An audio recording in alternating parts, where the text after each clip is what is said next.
Right, so this is the third in the short series of 3 of things that stand in the way of your recovery. Things that stand in the way of your recovery. I'm just going to set my alarm now, my little 10-minute alarm, just to make sure that I don't go over that 10 minutes. I want these always to be fairly brief so that you can get hold of these ideas very quickly, and then there'll always be links below the video to go into things in more depth. If you think to yourself, that's something that gets me, or that's something that trips me up, you can then look into it further. So in this third one, we're going to look at the idea of not being yourself. Not being yourself. So how do I mean, and what am I talking about here? The idea of being yourself is often thought of in very proactive terms, in the sense of I need to find myself, or I've lost myself, or it's that kind of sense of I've got to do something. And I have to say, I tend to look at this in a very different way. I tend to think of it as a reductive idea rather than a proactive idea. In other words, a bit like Michelangelo's marble, the statue is revealed by chipping away everything that we don't need. And I think being yourself is much simpler than most of us think of it. I think of being yourself as something that happens when you stop being other things that you're not. Now, this is very particular to this talk today, because when we get into recovery, when we think about recovering from whatever addiction or dependence that we have, the idea of being yourself is about making the recovery your design.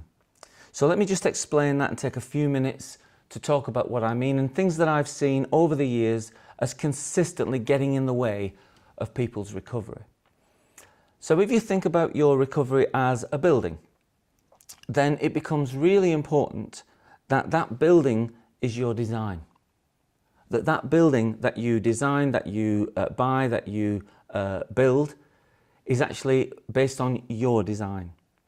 Now, this wouldn't be so important if it wasn't that a lot of people are trained and pressured, particularly when they get into difficulties maybe later in life, that what happens is they get told that they're only acceptable if they do this, or if they're like that, or that they can only avoid rejection if they follow a certain path. Now, we see this in all walks of life. For some people it can be a sense of business and financial success, that you have to become very rich or very powerful in business. For others it can be a more academic type of success, the sense of I'm supposed to be, you know, a dentist or a lawyer or a psychiatrist or a professor. There can be all kinds of ways in which we can feel pressurized to be, or that we're only acceptable when we become those things. Now, if you imagine all of these kind of successes as being someone else's design, then what you're doing when you recover is you're essentially moving into a house that someone else thinks you ought to live in. You're moving into a house that somebody else believes you should be living in. And what's the problem with that? Well, I want to assure you that you will eventually, sooner or later, you'll resent living in it. And what will happen then? You'll tear it down around your ears. And I can't tell you how many times I've seen this happen. People, even a month or 2 months into a rehab program, will start talking about, oh, I've got to get out, I've got to get on with life, I'm missing out, I'm falling behind. And inevitably they're talking about someone else's design. Now, I have to tell you, I did this myself. When I was trying to recover, the idea was that I had to take a season out of my sport. And this was a nightmare to me. The idea that I was going to fall behind in the world rankings, the idea that I wasn't going to earn, or I wasn't going to make my reputation. I didn't even realize to what extent I was being challenged, in the sense of being rejected or not being acceptable.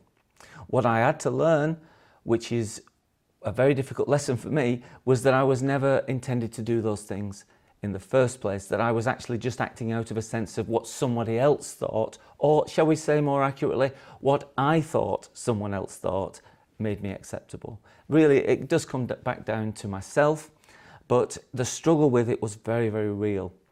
So what am I saying here? I'm saying that the desperate idea of trying to please others, which is only intensified when you have problems with addiction, because of course your addiction puts you on the wrong side of every argument. So one of the big questions I would want you to check out as you think about your recovery is, am I building my design of recovery, or am I building someone else's design? Now, I don't know how weird your house looks.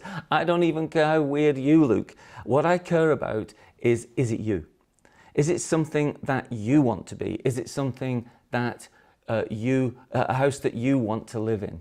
Ultimately, no matter how weird it looks, and no matter how much others may disapprove or not like it, you will be comfortable to live there, and you'll be able to live there for the rest of your life.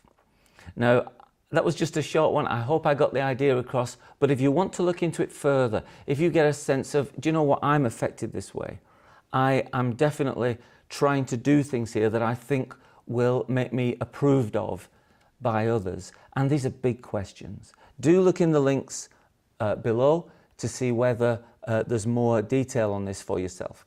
So that's the third in this short series of things that stand in the way of growth, or things that stand in the way of your recovery. In the first one, we looked at choosing the softer option. Now again, like a lot of things in the treatment that I do, it goes against your common sense.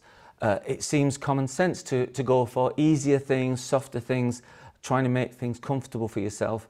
But what we know is that our learning and our growth always comes from difficulties, always comes from approaching problems and issues and as opportunities and looking at them in the right way. In the second one, we looked at the idea of looking at others. Now again, this is a very natural thing. Why you would look at someone else and see what's wrong with them. We came to the conclusion that this is a very easy thing to do. And so we looked at the idea that there's not much for you in that. You don't grow by looking at someone else. And in this final one, we've talked about not being yourself, and the idea that you must, at the very least, find something that you want to be, find a place for yourself, design your recovery yourself, build it yourself for yourself.